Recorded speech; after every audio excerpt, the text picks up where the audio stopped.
Bonjour, moi c'est Maëlys, du coup je suis la programmeuse et l'intégratrice de EOL, l'intégratrice principale je pense. J'ai appris Unity en très peu de temps, mais je connaissais pas du tout avant. Du coup j'ai trouvé ça très cool parce que je voulais apprendre ça depuis genre super longtemps. Et voilà, donc j'ai découvert plein de choses, j'ai appris plein de choses et c'était très cool. Notre projet est vachement ambitieux, notamment avec l'Arduino qui est un peu compliqué, mais ça se fait bien et je suis contente de ce qu'on a réalisé et de ce qu'on va produire. Salut, moi c'est Mathéo et j'étais surtout sur le game design du jeu. C'est moi qui ai été en charge de réaliser notamment les saisons de l'automne et de l'été. J'ai aussi géré un peu de communication via notre compte Instagram et dernièrement la gestion des shaders, donc c'est tout ce qui est lumière, ambiance, voilà, pour créer un jeu qui vous plaît.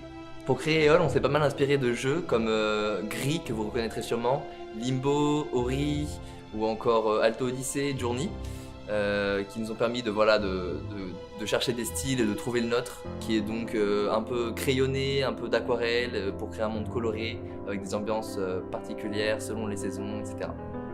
Salut, moi c'est Laura et dans le projet je me suis surtout occupée de la partie game design mais aussi du scénario et vers la fin du projet de l'intégration du jeu dans Unity avec le level design pour aider Maëlys.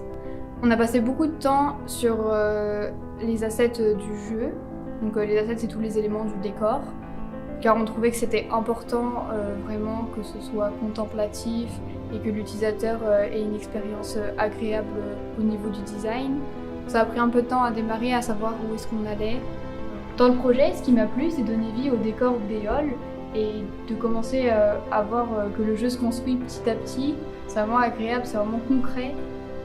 On fait quelque chose et derrière, il va avoir un résultat. On va pouvoir jouer à notre propre jeu.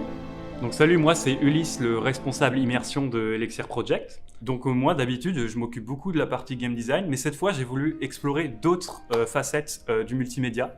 Et je me suis lancé dans tout ce qui est l'aspect technique. Donc je me suis occupé de cartes électroniques afin d'automatiser des machines que vous allez pouvoir ressentir pendant le jeu. J'ai aussi découvert le Fab Lab, donc j'ai pu faire l'impression 3D pour préparer des mécanismes qui vont être utiles au projet.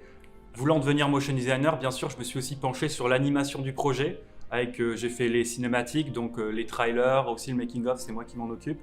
J'ai beaucoup de plaisir à faire ça, je suis un vrai passionné d'animation et j'espère qu'elles vous plairont. Je me suis aussi occupé du Chara Design, donc c'est tout ce qui est le design des personnages. D'habitude, je m'occupe beaucoup plus du design d'interface, mais cette fois, j'ai voulu me lancer dans quelque chose de nouveau, donc le Chara Design, et j'en suis assez agréablement surpris de ce que j'ai pu faire. C'est une bonne découverte. En vrai, je suis assez content du projet parce qu'on ne fait pas qu'un simple jeu vidéo, on a essayé d'aller pousser plus loin parce qu'on voulait quelque chose qui sort de l'écran finalement, quelque chose qui est autour de vous, dans la pièce, que vous ressentez vraiment dans la vraie vie. Et moi, je trouve ça intéressant et ça amène de l'ambition dans le projet. Et franchement, je suis assez content de ce qu'on a fait. Le test utilisateur, du coup, moi j'ai géré un peu la présentation de tout ça et j'ai trouvé ça trop sympa de présenter ça à d'autres personnes qui suivent pas du tout le projet et genre la partie Arduino les a beaucoup surpris vu que ils s'attendaient pas du tout à qu'il y ait du vent dans la phase genre et du coup c'était sympa et puis les senteurs et tout c'était incroyable et puis ils sont gentils.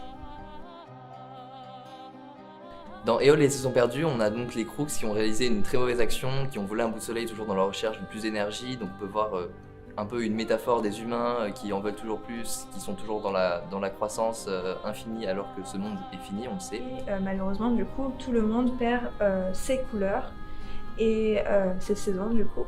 Et il y avait une petite espèce qui s'appelle les Numini qui vivaient là et ils se retrouvent accablés par des tempêtes, des famines, etc. Ce qui va un peu les décimer en soi, ils vont mourir. Dommage. Et c'est EOL qui doit partir à l'aventure, retrouver les saisons et retrouver les ressources pour son peuple, pour le sauver. Derrière le jeu et l'histoire du jeu, on a voulu véhiculer un message. Donc un petit peu comme la faune et la flore qui est en train de dépérir à cause des humains. Voilà, c'était un petit message glissé par là qui offre une double lecture aux joueurs. Et du coup, le gameplay, ça va être un peu plus de parcourir les mondes pour à la fin retrouver une saison pour pouvoir passer du coup au monde suivant. Et en vrai c'est très cool et je vous dis pas ce qui se passe à la fin, c'est une surprise. Voilà.